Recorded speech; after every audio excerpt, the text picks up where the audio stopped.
I'm not sure what kind of person would be expecting anything like the two films to merge together. No. No. Yeah, it's pleasing to know that you think I didn't, not that long out of school.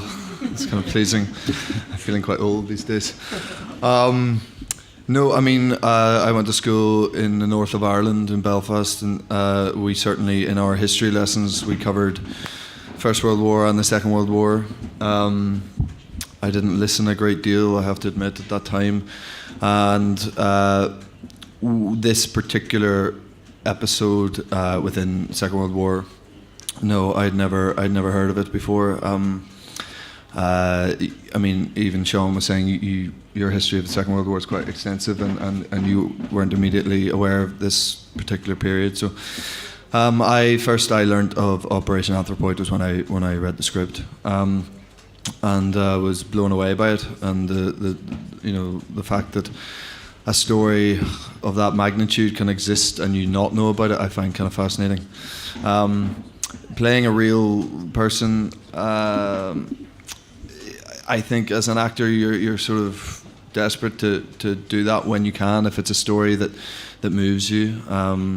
It's also great in terms of there's something real there to draw upon, and you can dig up as many facts to try to shape the character as best you can, and you don't often get that opportunity with characters who are fictional. So I'm often drawn towards that. So yeah, it just felt like a very important story to be told, and one that I wanted to be. The heroism involved, the sacrifice involved, similar to what Sean was saying, that they felt, and Jan, particularly to me, because that's what I was reading for. Yeah, it felt like someone you could actually relate to, like guys who were fighting for something that they truly believed in, but were guys. They were normal guys. They had family, that were being massively affected by what was happening. You always need a drive in everything you do, and a reason to tell the story. I think as an actor, you've got to have something that drives you every day on set. And I mean, could there be any stronger drive needed than the opportunity to assassinate someone so horrific? I mean, and nobody, can, there's nobody in the world who can't see Heydrich as evil, At the time, there were lots of people who didn't see it as evil, but, now, so to have that, to bring that to work every day, I'm so excited about the idea of, like, having that as being your drive. Look, people have different ways and means of researching characters and getting into the mindset of whoever they're going to play. Sometimes you do things that you feel are right to embody a character, and sometimes you push limits, and and everyone has their own approach to it. And it can always be different. The way I prepared to play someone like Spectre in The Fall, you take yourself to dark places, and you find out a lot about yourself that maybe you don't always want to find out, and it's quite an interesting process. But for this particular project, I don't think I have to go to those similar kind of places. I think there's things about Jan that will make sense to me more personally than having to really dig too far.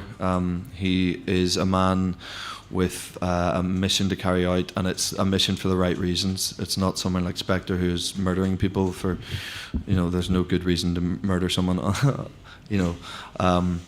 I mean, there's not.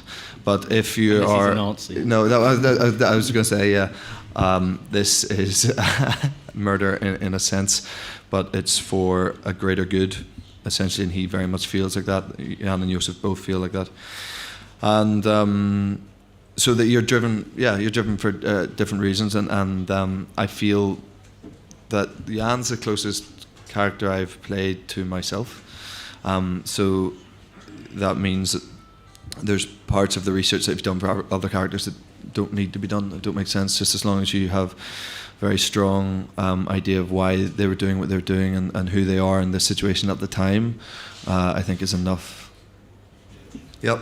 So I get, yeah, of course, I'm from Belfast in Northern Ireland, which is part of the world that is for far too long, and not so much these days, thank God, sorry, who did I think? We've dealt with conflict on a huge, huge level, and dealt with injustice, and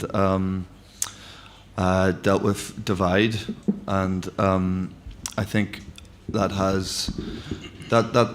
does colour you as an individual if you're from a part of the world like that, and I think you maybe have a slightly more of an understanding with other parts of the world who've experienced the same, maybe. No association with this film changes my view on the Holocaust. What can you say? It's, beyond my... It's just unfathomable how horrific that is, and what happened was. I guess to be able to depict what happened and have play a character who had some kind of a say over it is kind of ultimately pleasing. What I said earlier about the motivation, what more do you need motivation wise, and to get the chance to, at least at work, get to assassinate. I can't wait. I haven't been. I've just finished another movie last week, and I arrived here today. I have to fly back to London today, but I'll be back next week. And I know. I can't wait to see all the places, because I think really helps to give you an idea, and get to the crypt and see the bullet holes and see that's a big help. So I'm looking forward to that, but I haven't had a chance to yet. No. Yeah, I think you said it there. That trying to make him that's somebody that people can relate to, and what we were talking about earlier about, these were just normal guys who were fighting for something that they fiercely believed in.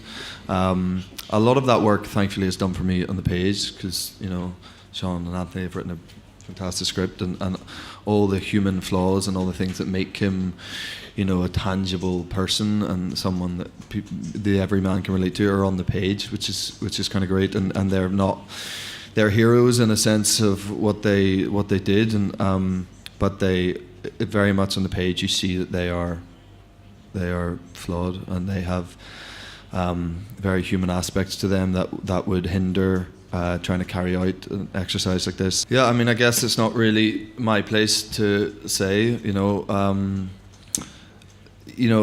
People are going to look at it from both sides. Ultimately, I think it was sent a very strong message to show that the Czech people were up for a fight and weren't willing to be treated in that way. And for me, I see that as a very, very heroic act. And I think if I was in that position myself, I probably would have done the same thing. I have a strong understanding of why people see it the other way based on events afterwards, but for me personally, I think ultimately they had to do what they had to do and the way they had to do it. Events that shape the world, people are never going to be tired of them. They never grow old. It's never inappropriate to retell stories that have had such a massive impact on life beyond the event. So, they'll continue to be made, and stories that have meant such a massive change post them happening are always going to be relevant. So there'll always be an appetite for it, I think.